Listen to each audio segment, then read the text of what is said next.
Rodric smirked as Lucius Lightstone anxiously tried to pull his son away. "Please excuse him, Your Grace. He's merely riled up over such wild accusations." Sir Ian, however, refused to back down. He glanced at Amelia in the crowd, then sighed. "Enough lies, father. I will tell the truth now, and all I ask is that you support me in the aftermath. I will not stand here and let him poke fun at us for all to see. I admit it. I have no love for Bella Godricson.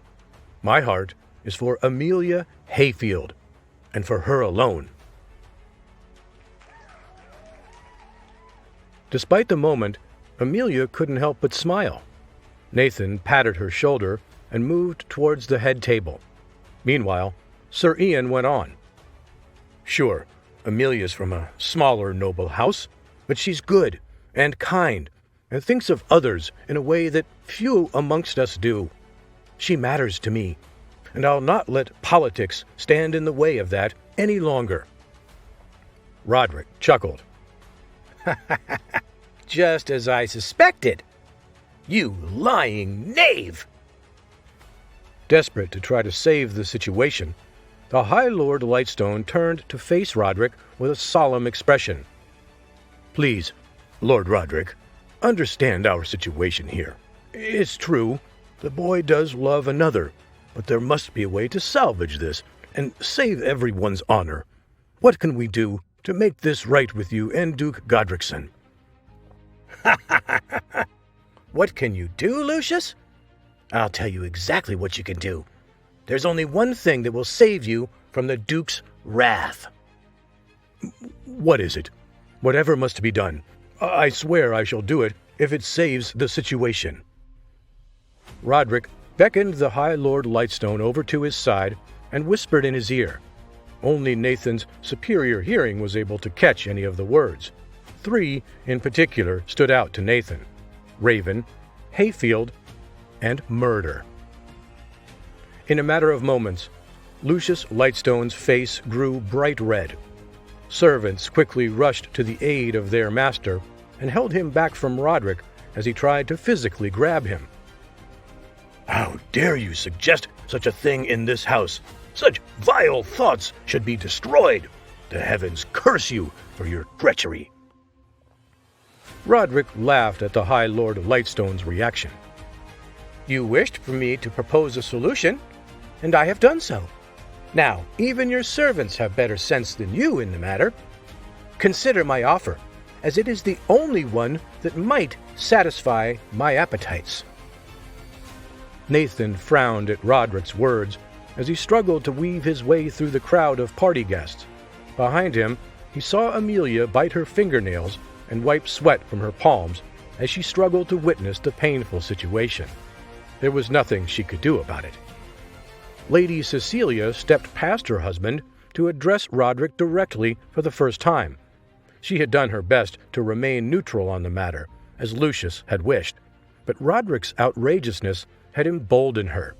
After all, this aggressive teen had lived less than half of her lifespan, and she had little patience for those that loved to put on airs. "I'm afraid my family is too dull to take your subtle hints. Why don't you share your words with the rest of the hall and get their opinion on the matter, young man?" Rodric Godricson merely sneered and whispered back at them. "Unfortunately, I have little patience for dullness. Let me remind you instead of your loyalty pledges to my grandfather. Besides, my demand is not a difficult one to carry out. With the strength of House Lightstone, I imagine you could wipe House Hayfield off the planet in 100 different ways with ease. No?" At this moment, the party guests couldn't help but feel as if they had stumbled upon a traveling theater performance. So what if Nathan Hayfield had given an amazing potion gift and befriended the High Lord Lightstone's sons? There was no way he could dare go against the wishes of Rodric.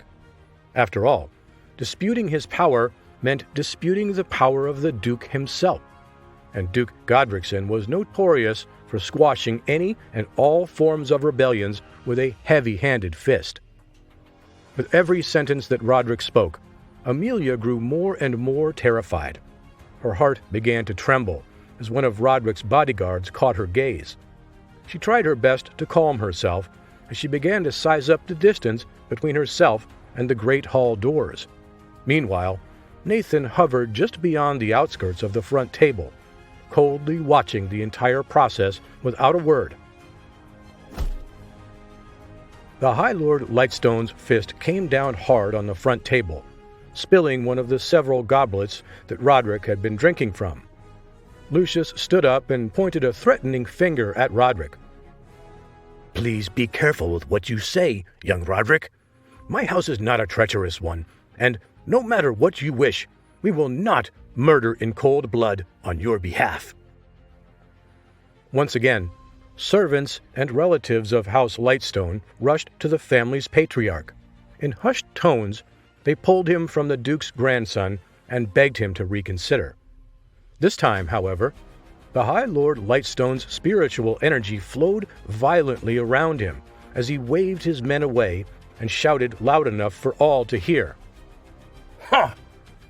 Even after this nonsense, I, Lord Lucius Lightstone, solemnly swear on my honor that I shall not harm any of my guests tonight. I shall obey the divine laws of the heavens and commit no atrocities as a host tonight." The crowd nodded their heads and immediately accepted the High Lord's words. Whisperings of taking down the Hayfields ceased entirely. Meanwhile, Rodric's face twitched. Lucius Lightstone's reaction was not the one he had expected. Finally, he scoffed and didn't dare bring up the matter again. Although he was Duke Godricson's only grandsire, he was not the Duke himself, and feared he'd upset his grandfather if he pushed the Lightstones too far. After all, the High Lord Lightstone's words were unquestionably honorable, and were spoken publicly for all to see. Rodric scratched his head, then changed his tone, laughing as he nudged Lucius with his shoulder. Okay, relax, old man. I get it. I really do. Since the Honorable House Lightstone wishes to not sully their good name, perhaps we can make a compromise. I'll forget Sir Ian's confession if you turn a blind eye to my own actions tonight.